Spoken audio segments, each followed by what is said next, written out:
특히나 이 여름철 간을 상하게 하는 네. 주범들 또 색출해 보고요. 간 질환에 대해서도 자세하게 알아볼게요. 방송 보시다 궁금하신 점은 티벗으로 보내주세요. 네, 그러면 대체 그 무엇이 우리의 간을 이토록 괴롭히는지 간 건강을 망치는 주범들 색출해 보도록 하겠습니다.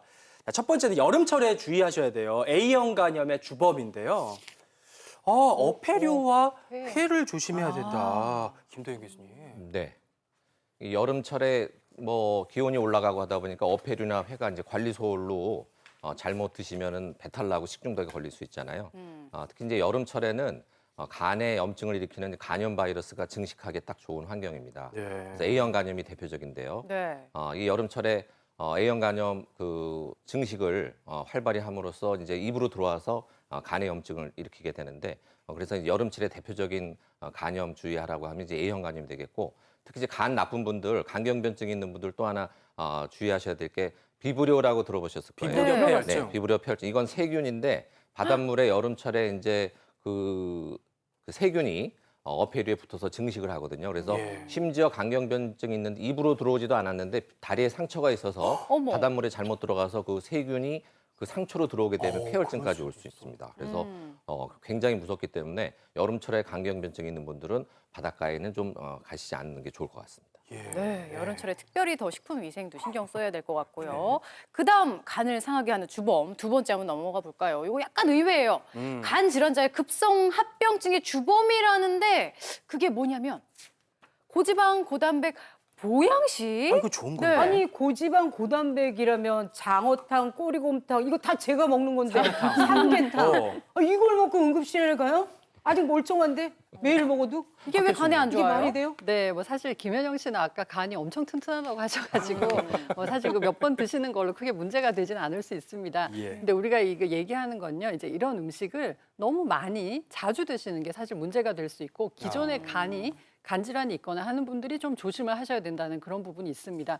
우리가 소위 이제 아까 말씀하신 보양식이라고 하는 것들은 대부분 단백질도 많지만 대개는 포화 지방이 많습니다. 동물성 지방을 베이스로 하기 때문에 포화 지방 많고 열량도 많거든요. 근데 우리 몸에 열량이 들어와서 결국은 쓰이고 난 다음에 남는 것들은 다 지방으로 축적되는데 우리 몸에 지방이 많이 쌓인다 하면 결국 간에도 지방이 많이 쌓이는구나 이렇게 생각을 하셔야 됩니다. 네. 그래서 이런 고농축된 뭐 고단백질이지만 고열량 식품 같은 경우는 결국은 우리 간에 부담을 줄 수밖에 없는 그런 문제가 생기죠. 그래서 기존의 간에 별로 좋지 않은 상태였다. 그러면 이런 것들이 많이 자주 들어가게 되면 오히려 간을 망가지게 할 수 있는 그런 위험성이 있습니다. 그리고 단백질 음식이 많이 좋다고 이제 단백질을 많이 먹어야 된다고 말씀을 하시지만 대개는 단백질 같은 경우 우리가 근육 만들고 막 이럴 때 쓰이는 것 외에 이제 일정 수준 정도 쓰이고 나면 나머지는 다 결국은 분해가 돼서 우리 몸에서 배설이 되고 대사가 되거든요.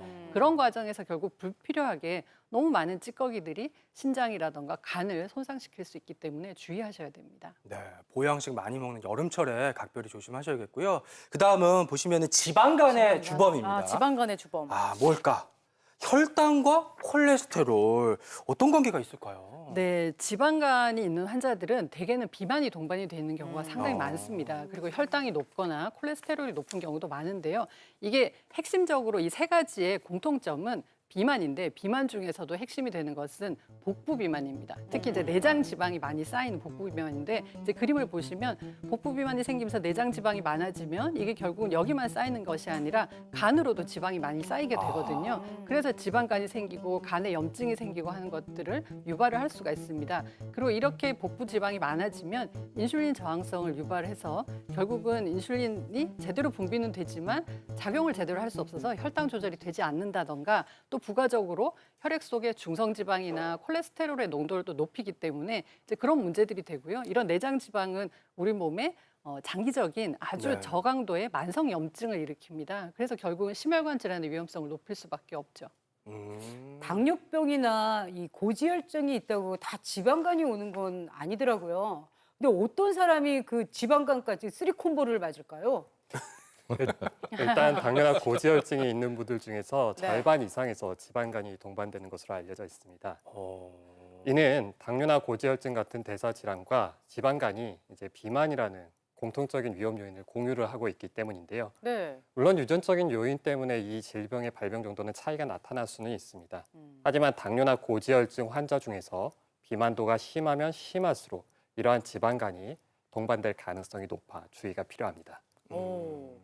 근데 제가 사실 건강검진에서 지방간일 진단을 받았어요. 뭘 먹고 다니길래? 근데 제 동생은 심지어 저보다 더 어린데 또 지방간을 진단받았단 말이에요. 이 정도면 걱정되겠다. 지방간이 네. 굉장히 흔한 거 아닌지.